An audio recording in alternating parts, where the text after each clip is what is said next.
नवंबर के प्यारे छात्र छात्राओं, आप लोगों को सर्वप्रथम मेरा सुप्रभात।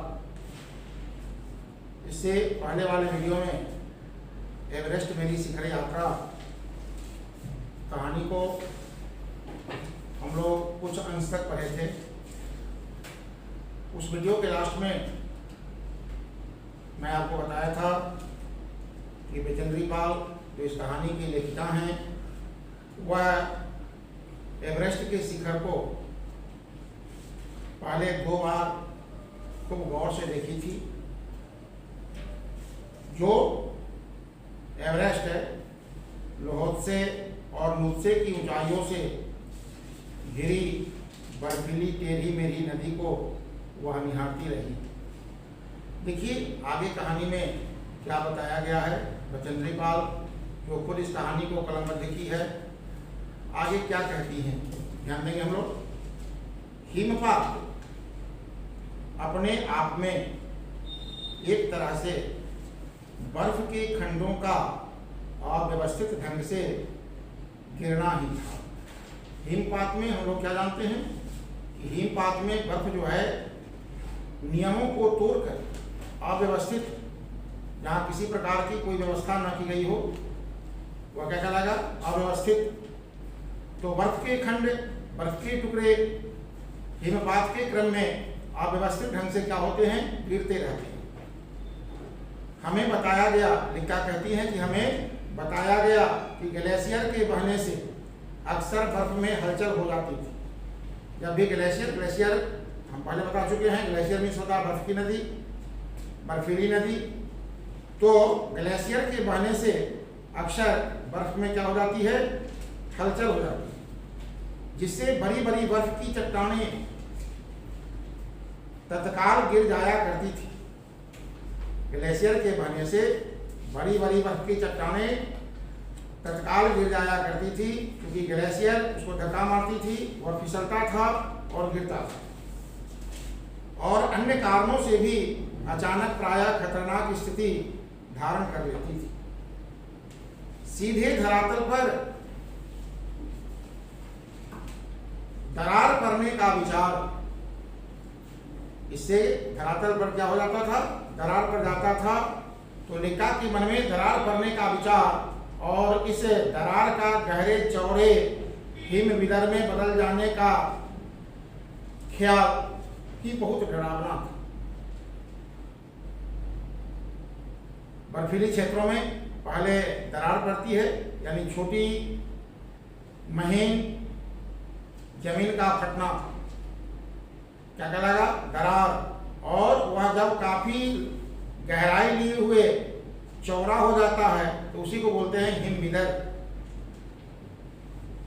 लिखा कहती हैं इससे भी ज्यादा भयानक इस बात की जानकारी थी कि हमारे संपूर्ण प्रवास के दौरान, आवास का उल्टा क्या होता है? प्रवास। तो प्रवास के दौरान हिमपात 1 दर्जन आरोहियों और कूलियों को प्रतिदिन छूता रहेगा। इस तरह की सूचना मिली थी, जिससे लिखा भयभीत थी। कहती हैं कि दूसरे दिन नए आने वाले अपने अधिकांश सामान को हम हिमपात के आधे रास्ते तक ले गए। डॉक्टर मीनू मेहता ने हमें एल्यूमिनियम की सीढ़ियों से अस्थायी फूलों का बनाना, लट्ठों और रस्सियों का उपयोग करना, बर्फ की आड़ी तिरछी दीवारों पर रस्सियों को कैसे बांधा जाता है, और हमारे अग्रिम दल के अभियांत्रिकी कार्यों के बारे में हमें विस्तृत जानकारी दी। पीछे क्वेश्चन इंतजार कर रहा है कि डॉक्टर मीनू मेहता लेखा को क्या जानकारी दी थी। इसके उत्तर में यही हम लोग को लिखना है। लेखा आगे कहती हैं कि तीसरा दिन हिमपात से कैंप 1 तक सामान ढोकर चढ़ाई का अभ्यास करने के लिए निश्चित था। रीता गोम्बू तथा मैं का यहाँ विशेषार्थ किससे है? लेखा से। रीता गोम्बू तथा मैं साथ साथ चल रहे थे। हमारे पास एक वॉकी टॉकी था। संचार साधन का एक माध्यम है वॉकी टॉकी, जहाँ अन्य संचार व्यवस्थाएं बाधित हो जाती है, काम करना बंद कर देती है, तो वहाँ लोग संवादों का आदान प्रदान वॉकी टॉकी के माध्यम से किया करते हैं। तो लिका कहती हैं कि मेरे पास एक वॉकी टॉकी था जिससे हम अपने हर कदम की जानकारी बेस कैंप को दे रहे थे कि हम कहाँ हैं, किस स्थिति में हैं, क्या कठिनाइयाँ हैं, कैसी परिस्थितियाँ हैं, इन तमाम बातों की जानकारी लिखा वॉकी टॉकी के माध्यम से बेस कैंप में जो लोग प्रतिनियुक्त थे वहाँ तक पहुँचा रही थी। क्योंकि कैंप 1 पर पहुँचने वाली केवल हम 2 महिलाएं थी,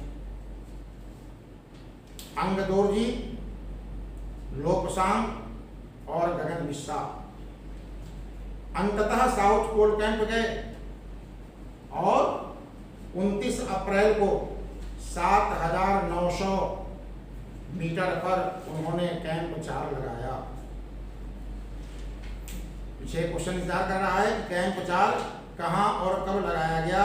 आंसर समझ में आ गया होगा कि 29 अप्रैल को 7,900 मीटर की ऊंचाई पर कैंप 4 लगाया गया। यह संतोषजनक प्रगति, यानी लेखिका संतुष्ट थी कि मेरी चढ़ाई सही ढंग से हो रही है। कभी कभी कुछ ऐसा कार्य हम लोग करते हैं जिसमें अप्रत्याशित सफलता हमें मिलती है तो आत्मसंतोष होता है। लेखिका के मन में भी आत्मसंतोष था कि चलिए मेरी शिखर यात्रा सफलतापूर्वक अग्रसर है। जब अप्रैल में मैं बेस कैंप में थी, लेखिका कहती हैं कि जब मैं अप्रैल में बेस कैंप में थी, तेनजिंग अपनी सबसे छोटी सुपुत्री डेकी के साथ, तेनजिंग की सबसे छोटी सुपुत्री का क्या नाम था? तेनजिंग। तेनजिंग की सबसे छोटी सुपुत्री का नाम डेकी। डेकी के साथ हमारे पास आए थे, यानी तेनजिंग जो है अपनी छोटी सुपुत्री डेकी के साथ लेखिका के पास आए थे। उन्होंने इस बात पर विशेष महत्व दिया कि दल के प्रत्येक सदस्य और प्रत्येक शेरपा कुली से बातचीत की जाए। लेखिका कहती हैं कि जब मेरी बारी आई, मैंने अपना परिचय यह कहकर दिया कि मैं बिल्कुल ही नौसिखिया हूं, जो किसी चीज को, किसी कला को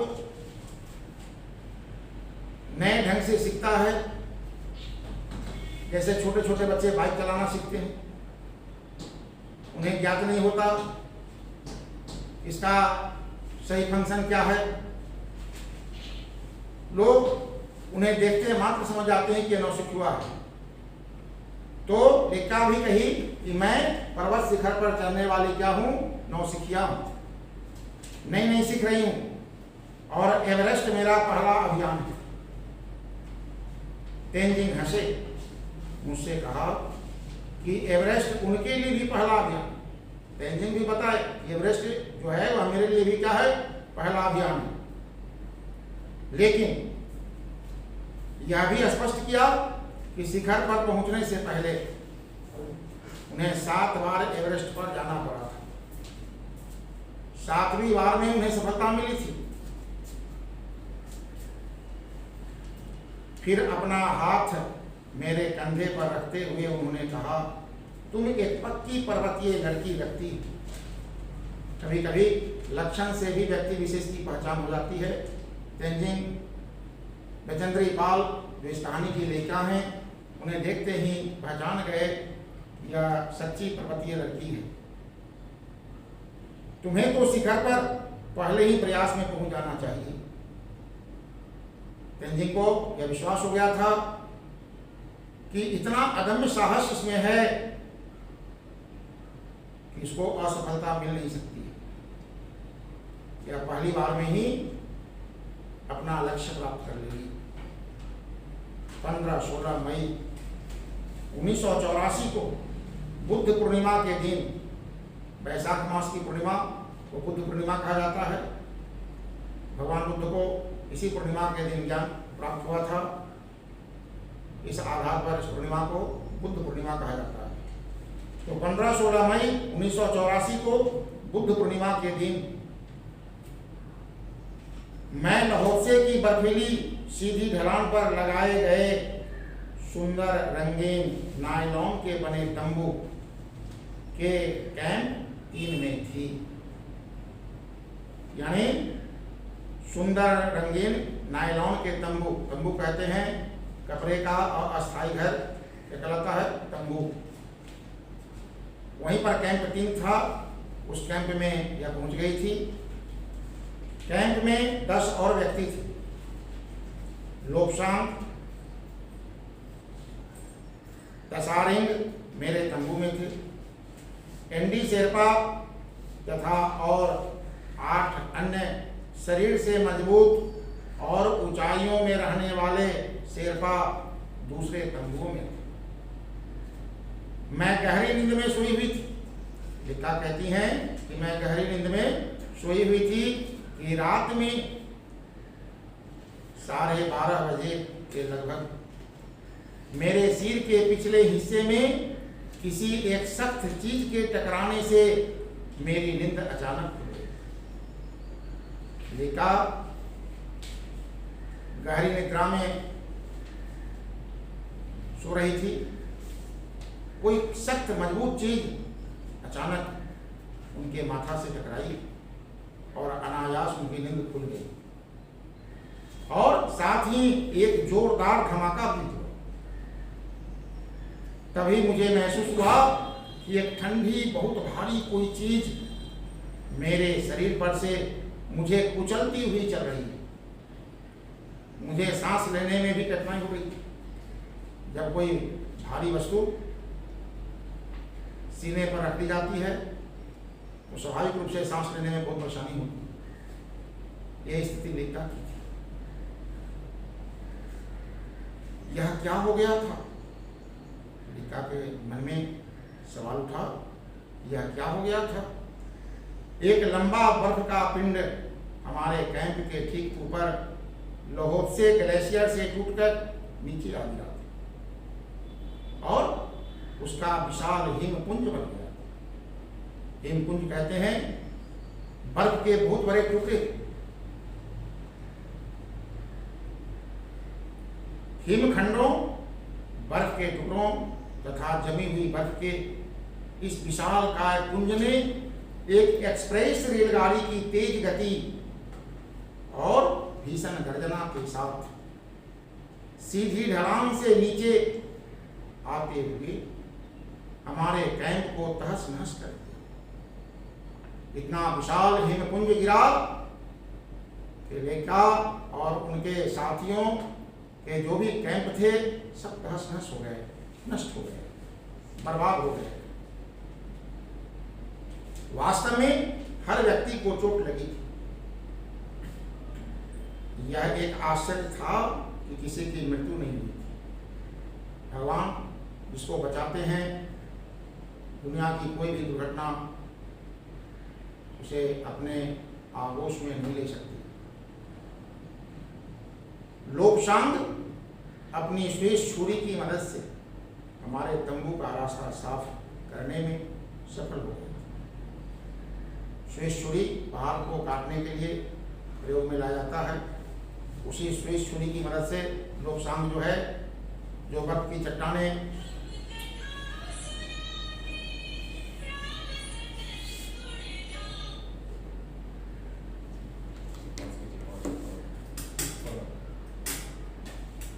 लोब्सांग अपनी श्वेत छुरी की मदद से हमारे तंबू का रास्ता साफ करने में सफल हो गए थे और तुरंत ही अत्यंत तेजी से मुझे बचाने की कोशिश में लग गए।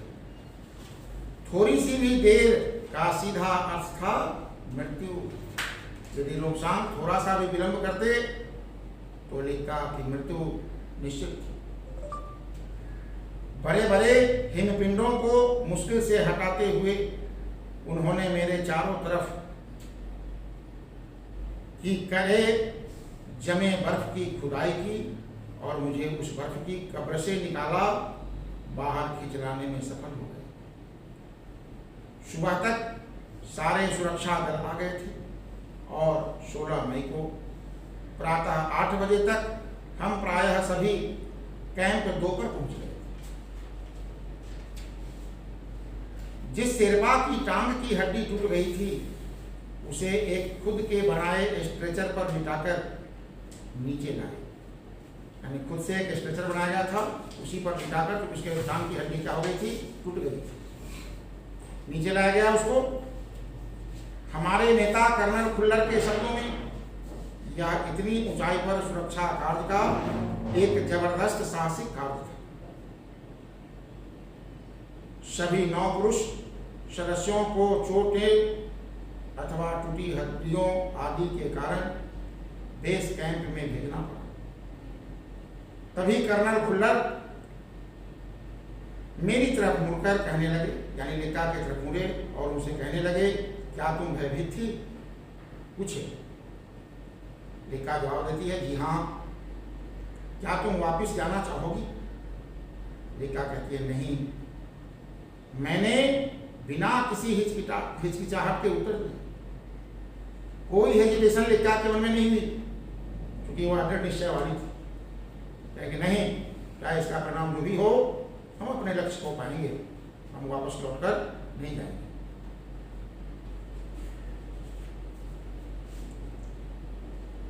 जैसे ही मैं साउथ पोल कैंप पहुंची, मैंने अगले दिन की अपनी महत्वपूर्ण चढ़ाई की तैयारी शुरू कर दी। मैंने खाना, कुकिंग गैस तथा कुछ ऑक्सीजन सिलेंडर इकट्ठे किए। जो आवश्यक सामग्रियां थी लेकर उस सबको जमा की। जब दोपहर 1:30 बजे बिस्सा आया, उसने मुझसे चाय के लिए पानी गर्म करते देखा कि जय और मीनू, ये 3 नाम हैं, कि जय और मीनू ये लिका के साथ पर्वतारोहण करने वाले थे, अभी बहुत पीछे थे। लिका आगे बढ़ गई थी, उनके साथी पीछे छूट गए थे। मैं चिंतित थी क्योंकि मुझे अगले दिन उनके साथ ही चढ़ाई करनी थी। वे धीरे धीरे आ रहे थे क्योंकि वे भारी बोझ लेकर और बिना ऑक्सीजन के चल रहे थे। पिछड़ जाने का कारण यह था कि उनके पास भारी बोझ थी और बिना ऑक्सीजन के वो चल रहे थे। दोपहर बाद मैंने अपने दल के दूसरे सदस्यों की मदद करने और अपने एक थर्मस को जूस से और दूसरे को गर्म चाय से भरने के लिए नीचे जाने का निश्चय किया। लिका कहती हैं, मैंने बर्फीली हवा में ही तंबू से बाहर कदम रखा। जैसे ही मैं कैंप क्षेत्र से बाहर आ रही थी, मेरी मुलाकात मीनू से हुई। लिका की पहली मुलाकात किससे हुई? मीनू से। की और जय अभी बहुत पीछे थे। की और जय जो उनके साथी थे वे अभी बहुत पीछे थे। मुझे जय जनेवा अस्पर की चोटी के ठीक नीचे मिला।